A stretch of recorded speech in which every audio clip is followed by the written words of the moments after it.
Welcome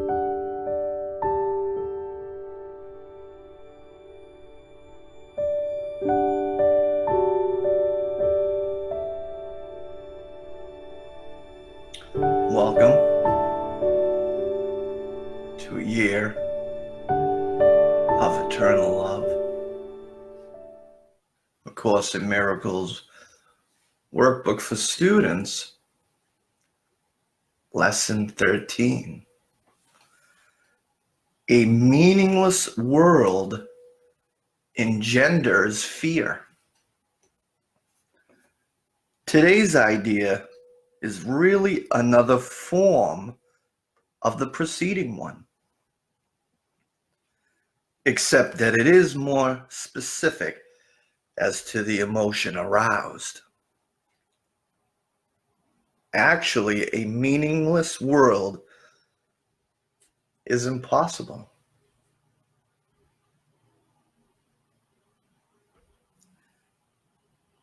Nothing without meaning exists. However, it does not follow that you will not think you perceive something that has no meaning. On the contrary, you will be particularly likely to think you do perceive it. Recognition of meaninglessness arouses intense anxiety in all the separated ones. It represents a situation in which God and the ego challenge each other as to whose meaning is to be written in the empty space that meaninglessness provides.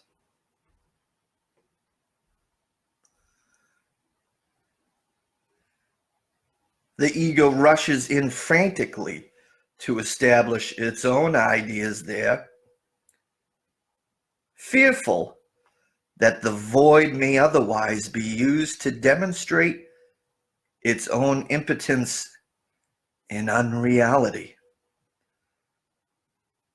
And on this alone, it is correct. It is essential, therefore, that you learn to recognize the meaninglessness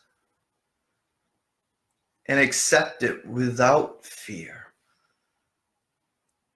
If you are fearful, it is certain that you will endow the world with attributes that it does not possess and crowd it with images that do not exist. To the ego, illusions are safety devices, as they must also be to you who equate yourself with the ego. The exercises for today, which should be done about 3 or 4 times for not more than a minute or so at most each time, are to be practiced in a somewhat different way from the preceding ones.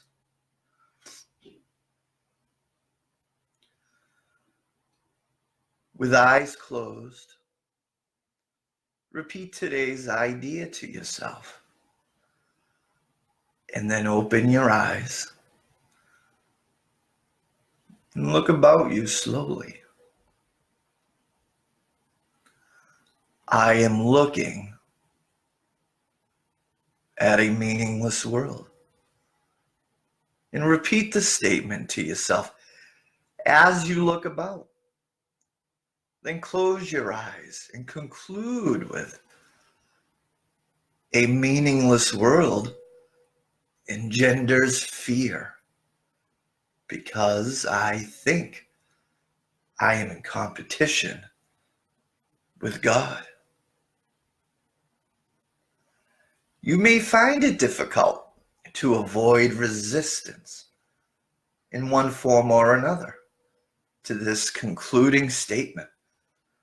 Whatever form such resistance may take, Remind yourself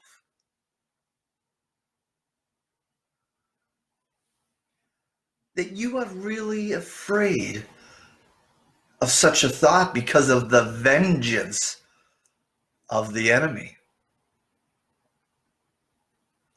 You are not expected to believe the statement at this point and will probably dismiss it as preposterous. Note carefully, however, any signs of overt or covert fear which may arouse. This is our first attempt at stating an explicit cause and effect relationship of a kind which you are very inexperienced in recognizing. Do not dwell on the concluding statement and try not to even think of it except during the practice periods. And that will suffice at present.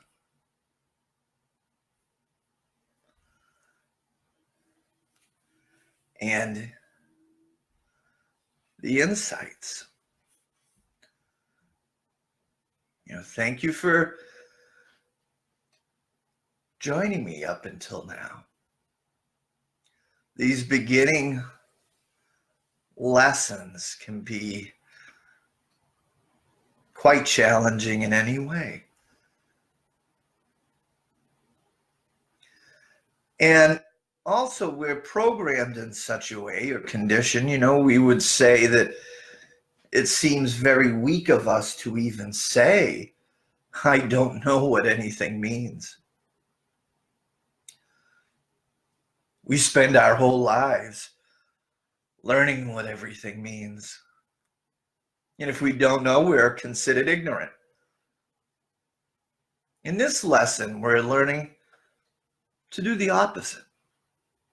We are learning that it's important to step back and not give meaning to everything that we see. It's the stepping back that we're not giving meaning is probably the most valuable thing that we can do right now.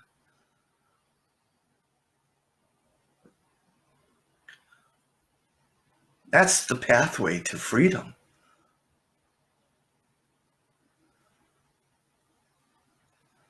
To not offer a final judgment on everyone and everything. The law of detachment is very, very powerful. And it's detaching from all these preconceived, tight grip meanings that we've given to the world as the path to freedom and happiness. It's on this empty slate that it's made clean because of our willingness to step back. The reality of love has a chance to enter. With the reality of love comes peace and joy. These blessings that return with stepping back from giving meaning to everything make it worth the effort. This undoing process is worth the effort.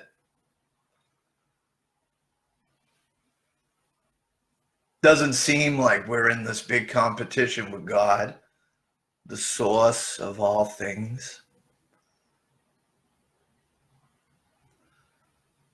We'll hear a lot of Christian terminology as we go along.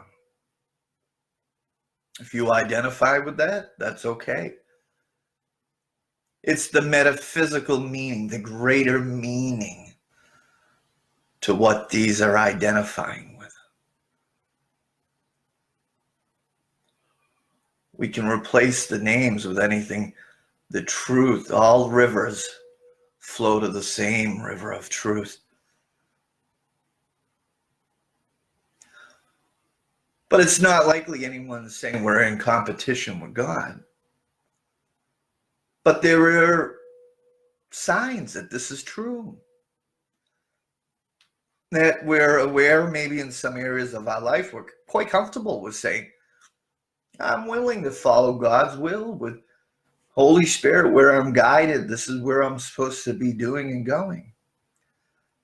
And then there's other areas where we have a definite agenda of what's going on. That's the case of when we're offering judgment on someone or forgiveness on someone else.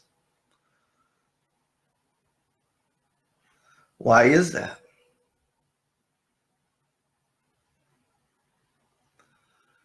Isn't love supposed to be unconditional?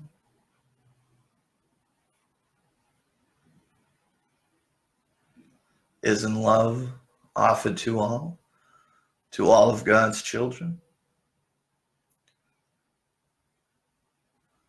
That all of the children of God are special and none of the children of God are special, meaning that we are all loved equally.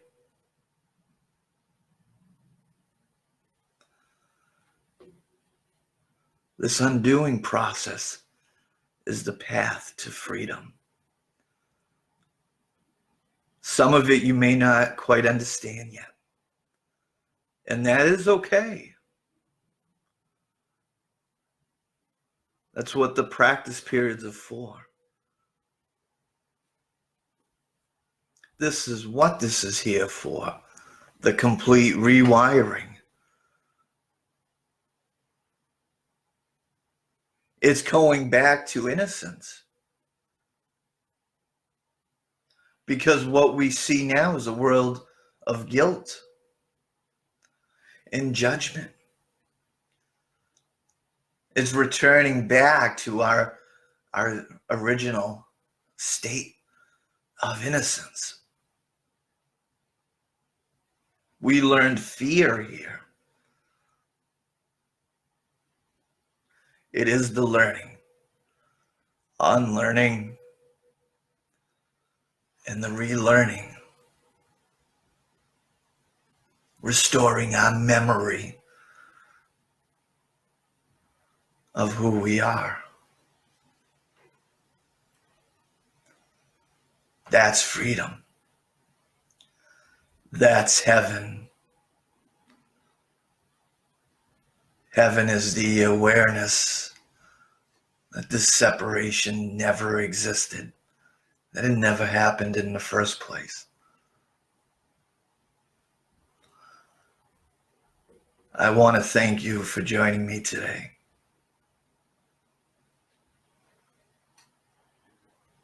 For a year of eternal love. A meaningless world engenders fear. I love you. God bless.